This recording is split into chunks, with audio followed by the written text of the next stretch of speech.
اب اس میں point number جو 1 ہے وہ صحیح بخاری میں ہے 1216، اس کا نمبر ہے 6216۔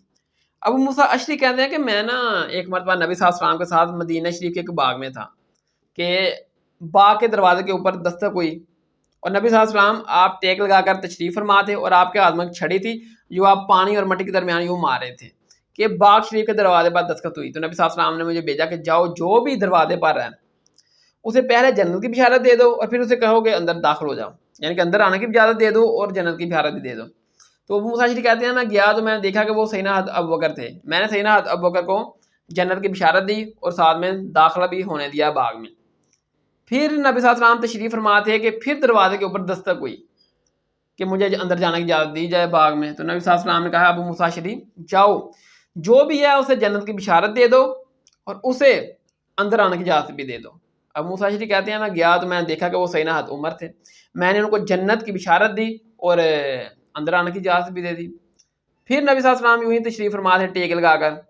پھر جب تیسری مرتبہ دروازہ کھلا اور اجازت مانگی گئی تو نبی صلی اللہ علیہ وسلم اٹھ کر بیٹھ گئے، ان کے ٹیک لگائی تھی آپ یوں سیدھے ہو کر بیٹھ گئے، ٹھیک ہے۔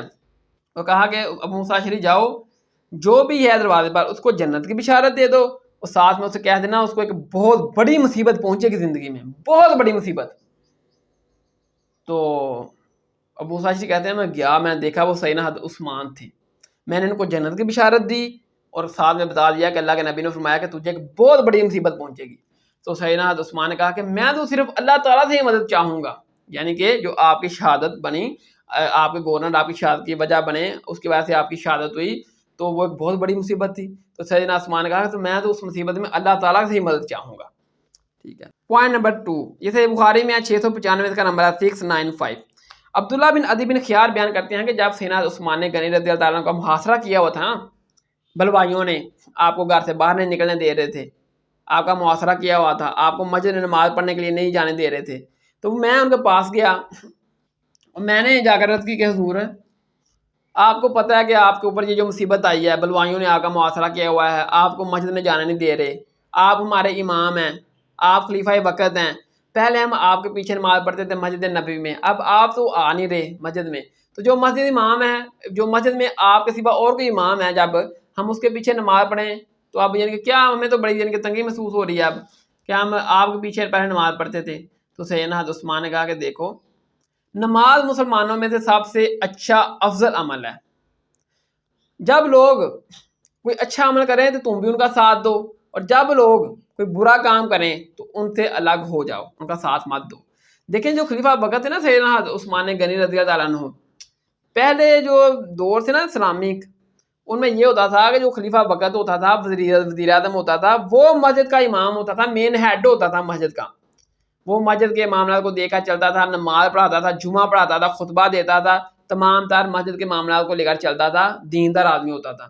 اور جتنے بھی اس کے گورنر ہوتے تھے وہ بھی مسجدوں میں نماز پڑھاتے تھے، دیندار ہوتے تھے، کوئی علیحدہ سے کوئی امام مسجد مقرر نہیں کیا جاتا تھا، علیحدہ سے کوئی خطیب مقرر نہیں کیا جاتا تھا، بلکہ وزیر اعظم، گورنر، جتنے بھی یہ لوگ حکومت چلانے کے لیے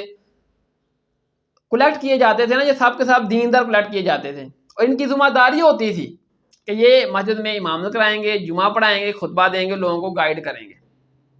بیسیکلی یہ جو مسجدوں میں خطبہ ہوتا ہے نا جمعے کا دن، یہ مسلمانوں کی مکس گیدرنگ ہوتی ہے، اور اس میں آپ نے ملکی حالات کو ڈسکس کرنا ہوتا ہے کہ اب ہمارے جو ملک کے حالات ہیں وہ یہ چل رہے ہیں، ہمیں یہ کرنا چاہیے، یہ ہم کر رہے ہیں، اور یہ ذمہ داری ہوتی تھی گورنروں کی، خلفائے کی، وزیر اعظموں کی۔ آج کے دور میں اب chairman, M P, M N A, یہ جو وغیرہ ٹیمیں بنی ہیں، وائس چیئرمین، کونسلر، یہ یعنی کہ جو ٹیمیں بنی ہیں ان کی ذمہ داری ہے کہ یہی ذمہ داری کے اوپر تو یہ بنتے ہیں وزیر اعظم، ایم پی، ایم این اے، چیئرمین کہ ہم آپ کی مساجد کو سنبھالیں گے، یہی خطیب ہوں گے، یہی نماز پڑھائیں گے اور یہی معاملات کو لے کر چلیں گے۔ تو ظاہر آج کے دور میں پھر دین تو رہ گیا پیچھے ہی، ادھر بات دنیا داری چل پڑی، اور لوگ جو نا وہ ادھر سے پھر لوگوں نے اپنی اپنی فرقہ بازی مسجدیں بنا لی، بریلوی، دیوبندی، شیعہ، اور اپنے اپنے امام مقرر کر لیے اور اپنے اپنے خطیب مقرر کر لیے، اور پھر دیکھا جو امت کا حال اس وقت ہو رہا ہے۔ تو جب ہم میرے بھائیو یہ سسٹم ہی ایسا ہمارا بن چکا ہے کہ وزیر اعظم کو پتہ نہیں مسجدوں میں کیا ہو رہا ہے، گورنروں کو نہیں پتہ، اس کے بعد چیئرمینوں کو نہیں پتہ، اور علماء آپس میں ایک دوسرے کے درمیان نفرتیں پیدا کرتے ہیں، سنی کافر، وہابی کافر، دیوبندی کافر، شیعہ کافر، کوئی پوچھنے گیچنے والا نہیں ہے، امت کی بربادی تو پھر ہونی ہے۔ جبکہ جو وزیر اعظم ہوتا ہے، خلیفہ ہوتا ہے، گورنر ہوتا ہے، ایم پی ہوتا ہے، ایم این اے ہوتا ہے، چیئرمین ہوتا ہے، اس کی یہ ذمہ داری ہوتی ہے کہ وہ 5 وقت کی نماز مسجد میں پڑھائے، جماعت کے ساتھ، خود خطبہ خود دے، جمعہ خود پڑھائے، ٹھیک ہے، سارے دین کے معاملات کو لے کر چلے، یہ اس کی ذمہ داری ہوتی ہے۔ تو اس طرح حکومتیں، یعنی کہ معاملات اسلامی حکومتیں ہوتی ہیں، پہلے بھی اس طرح کی تھیں، اب آ کر فرقوں کی وجہ سے جو نا لوگوں نے اپنی اپنی الگ مسجدیں اور اپنے اپنے الگ امام، اپنی اپنی کمائی کے ذریعے چندہ بک سسٹم چلا لیا، تو یہ سارے معاملات بکھر گئے۔ تو بہرحال سیدنا عثمان تھے، انہوں نے کہا کہ دیکھیں حضور کہ آپ ہمارے خلیفہ ہیں، آپ ہماری مسجد کے امام تھے، آپ یعنی کہ بلوائیوں نے آپ کو قید کیا ہوا ہے، تو اب ہم مسجد میں آپ کے سوا جو اور امام ہے اس کے پیچھے نماز پڑھتے ہوئے یعنی کہ ہم تنگی محسوس کرتے ہیں کہ پہلے ہم آپ کے پیچھے پڑھتے تھے۔ تو آپ نے فرمایا کہ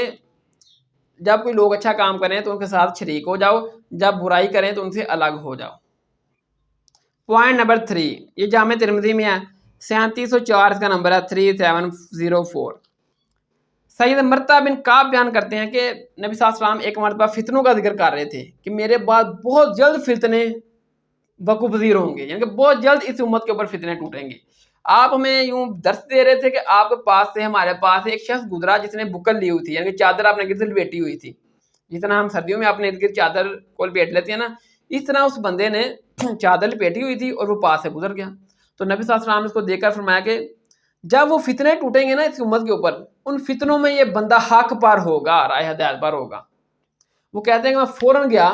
مرتبہ بن کعب کہتے ہیں میں نے دیکھا وہ سیدنا عثمان تھے، وہ چادر میں تھے، میں واپس آ کر نبی صلی اللہ علیہ وسلم سے عرض کی یا رسول اللہ کیا یہی وہ شخص ہے جو اس وقت حق پر ہوگا، رائے ہدایت پر ہوگا ان فتنوں میں؟ تو نبی صلی اللہ علیہ وسلم نے فرمایا کہ ہاں یہ بندہ حق پر ہوگا اس وقت جب فتنے ٹوٹیں گے۔ تو دیکھیں سیدنا عثمان کے دور میں جب فتنے ٹوٹے، آپ کے گورنروں نے دین میں بگاڑ پیدا کیے، اس کی وجہ سے لوگ آپ کے خلاف ہو گئے، آپ کا محاصرہ کر لیا گیا، لیکن آپ حق پر تھے، آپ کے گورنروں نے جو کام کیے اس کی وجہ سے آپ کی یعنی کہ شان میں کوئی کمی نہیں آئی، آپ حق پر تھے، ایک نیک سیرت شخصیت تھی آپ۔ پوائنٹ نمبر جو 4 ہے وہ جامع ترمذی میں ہے، 3711 اس کا نمبر ہے، 3711، کہ محاصرے کے دن یعنی کہ جب بلوائیوں نے سیدنا عثمان کو قید کیا ہوا تھا، آپ کو گھر سے باہر نہیں نکلنے دینے آ رہے تھے، تو سیدنا عثمان نے کہا کہ دیکھو کہ نبی صلی اللہ علیہ وسلم نے مجھ سے ایک عہد لیا تھا کہ میں اس عہد کے اوپر صبر کر رہا ہوں اور پابند ہوں، یعنی کہ نبی صلی اللہ علیہ وسلم نے مجھ سے ایک عہد لیا تھا کہ اے عثمان تیرے اوپر ایک بہت بڑی مصیبت آئے گی لیکن تو نے صبر کرنا ہے۔ تو کیونکہ نبی صلی اللہ علیہ وسلم نے مجھ سے عہد لیا تھا میں نے صبر کرنا ہے، یہ جو مصیبت میرے اوپر آ چکی ہے، اگرچہ میرے گورنروں کی غلط کاریوں کی وجہ سے میرے اوپر یہ مصیبت آئی ہے، لیکن اس کے باوجود میں صبر کر رہا ہوں، اللہ سے مدد چاہ رہا ہوں۔ تو سیدنا عثمان حق پر تھے۔ اور پوائنٹ نمبر 5 اور جو 6 ہے، یہ 5 صحیح بخاری میں ہے، 5641 کا نمبر ہے، 5641، مسلم میں ہے 6569، کہ نبی صلی اللہ علیہ وسلم نے فرمایا کہ جب بھی مسلمان کو کوئی تکلیف پہنچتی ہے، درد پہنچتا ہے، رنج غم پہنچتا ہے، حتیٰ کہ اس کے پاؤں میں ہلکا سا کانٹا بھی چبھتا ہے، تو اس کے بدلے اس کے گناہ معاف کر دیے جاتے ہیں، یعنی کہ مومن کے اوپر آنے والی ہر مصیبت دنیا میں آخرت کے لیے وہ بہتری کی طرف ہی ہوتی ہے۔ تو میرے بھائیو سیدنا عثمان کی جو شہادت بنی، جو ان کے گورنروں کی غلط کاری کی وجہ سے آپ کو شہید کیا گیا، تو آپ کی یہ شہادت تھی مظلومانہ شہادت، آپ حق پر تھے، تو اس کی وجہ سے آپ کے درجات اور بلند ہو گئے روز قیامت اللہ تعالیٰ کے حضور۔ تو یہ میرے بھائیو وہ ٹاپک تھا کہ سیدنا عثمان کے گورنر آپ کی شہادت کا سبب بنے، جو بنی امیہ کے تھے، نہ کہ وہ عبداللہ بن سبا جس کے یہ متھے مار دیتے ہیں کہ وہ ایک عبداللہ بن سبا آیا، وہ سارے صحاب جو نا وہ دیکھتے رہ گئے اور وہ سیدنا عثمان کو شہید کر کے بھی چلا گیا۔ بات کرنے والی کرو میرے بھائی، یہ دلائل ہیں، ہم تمام تر صحیح السناد حدیث پیش کر رہے ہیں، آپ اس کے مقابلے میں کوڑ کباڑ طریق لا کر پیش کرتے ہیں۔ وہ بات کرنے والے کرو، علمی گفتگو کرو کوئی۔ اب لوگ پڑھ چکے ہیں، لکھ چکے ہیں، قصے کہانیاں سننے والے لوگ اب باقی نہیں رہے میرے بھائیوں۔ اب لوگوں نے دین کو سیکھنا شروع کر دیا ہے، بابوں کے پیچھے جانا لوگوں نے چھوڑ دیا ہے، قرآن کتاب کے پیچھے لوگ جا رہے ہیں، اور لوگ حقائق الحمدللہ کھولے ہیں استاد محترم نے، اور میں بھی آپ کے سامنے بیان کر کے رکھ رہا ہوں۔